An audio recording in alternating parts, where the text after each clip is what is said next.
Today we're going to be talking about the most effective editing technique out there, reading out loud.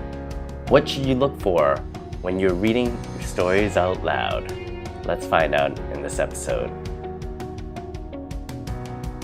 Ladies and gentlemen, welcome to another episode of the Other Epic Story vlog. This is the vlog where I, Elliot, talk about writing and editing tips and tricks and try to apply it to my own piece of work, which is an epic dystopian fantasy. So let's get right to it. Today we're going to be talking about what to look for when we're reading out loud. This is probably one of the best editing techniques out there that, I'm not gonna lie to you, I honestly don't use enough in my own practice.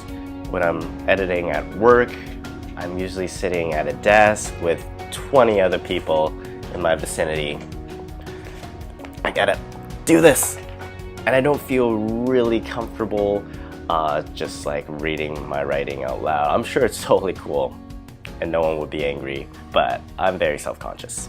However, working on this creative writing project and this YouTube project right here, vlogging about it, and I'm getting to read my old writing out loud to myself, and I'm just thinking, how did these words and sentences get into my manuscript? How did this happen? Who allowed this? Who made... And it could have been prevented had back then I read it out loud more effectively and even recorded it and listened to it and really understood what I was looking for. In my first initial edit of this manuscript going forward, I'll be working more structurally, but I do want to mention this point here, and that's the importance of reading out loud, so you could just catch those things. Always read out loud. So there are three main things you want to look for when you're editing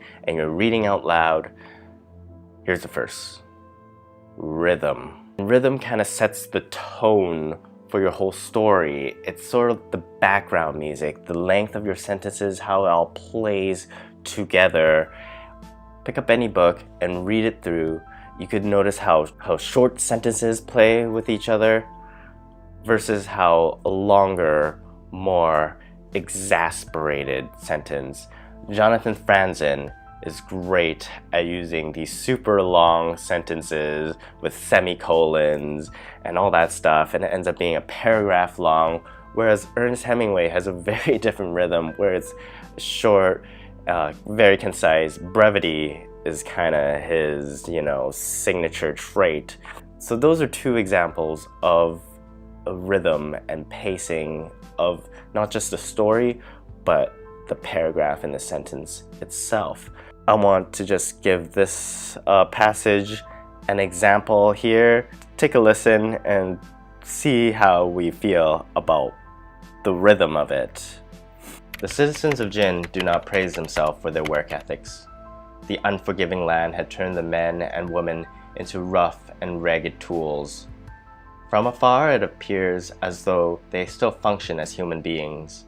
Their arms still pushed and pulled, their legs still skipped and hopped, their mouths still spoke and sung.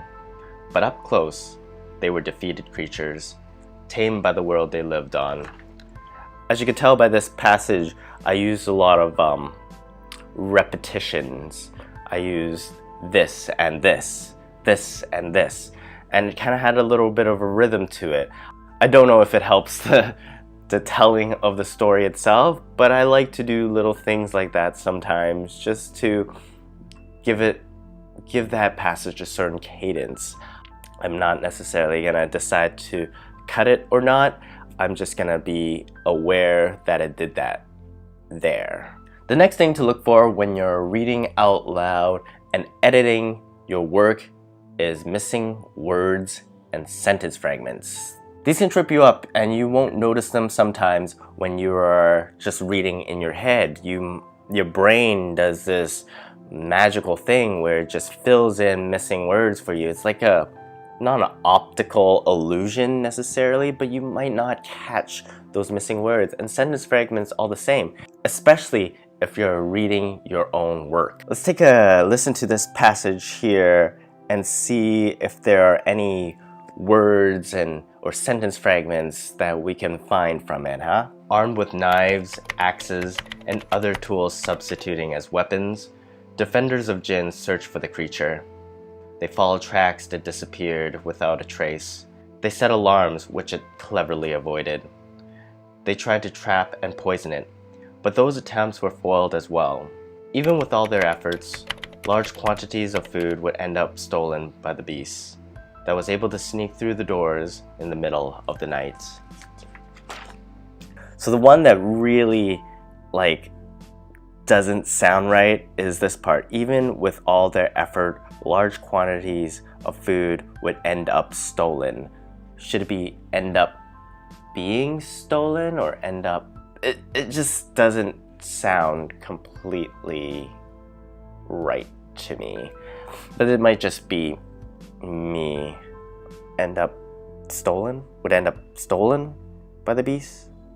Oh, fuck. As you can see, by reading it out loud, you can catch these missing words. Should there be a missing word here? I'm not quite sure, to be honest. Ugh. Moving on, tip number 3, and this is looking for writing that is just weird and awkward. What do I mean by weird and awkward? You can kind of tell when a sentence just doesn't fit with the rest when you read it out loud. You cringe a little bit. It just doesn't fit. There's probably nothing wrong with it as a grammatically correct sentence, but as a part of the whole, piece, it ends up just sticking out and calling too much attention to it, even when it's just something really simple. Let's take this passage, for example. Let's listen to it very carefully and see if we could catch the part that is really awkward and weird. They would throw their legs up and feed upon the food they portioned well in advance. They would drink the distilled ale to stay healthy enough to toil another day. They would rest their head on rough, tattered beds and dream of a fantastical world where they would not succumb to fatigue.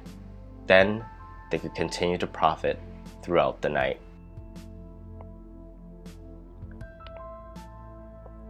Did you hear it? I heard it.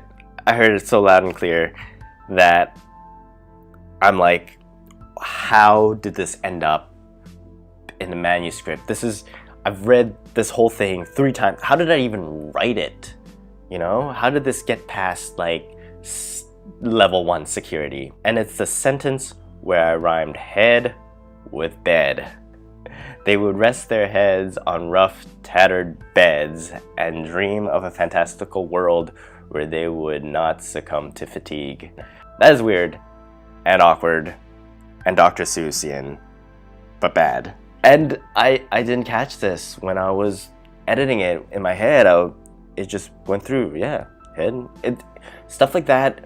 The brain is so smart, but it can't catch rhymes sometimes when you just read it in your head. Next time, grab some lyrics and just read it. Grab poetry and read it. The rhyming of the poetry and the song, it just doesn't come out as well if you don't read it out loud. That is why you must read out loud, to avoid these embarrassing sentences from getting into your piece. It's frustrating. I hate it, but now it's in my work, exposed to you guys that I am not as great as a writer as I thought I was. But that is why we read out loud. That is why I'm doing this whole mess of a thing, so I could figure out these writing techniques and editing techniques and apply it. And that's why I really recommend, if you're working on a piece of writing, grab your iPhone, hit record in the voice memo, and just read it out loud. And then, next time you're commuting or going wherever, which is what commuting means, listen to it. See if there are any parts that stick out, or if there are words missing, or even if you're reading it the first time, you should be able to catch words missing. It's the rhythm and the awkward sentences that are hard to catch, and that is why I recommend you just listen to it as like a third party audience individual, and seeing if you could catch anything there that way. If you have any thoughts on reading out loud, or if you could explain to me the difference between reading out loud and reading aloud, like a loud, like what's the difference between that? Leave it in the comments. I'd love to hear your thoughts on this editing / writing technique. If you have any other sort of tips and tricks that you want to share with everybody, leave it in the comments, and I'll talk to you next time. All right, keep writing, keep believing, keep doing whatever it is that you're doing.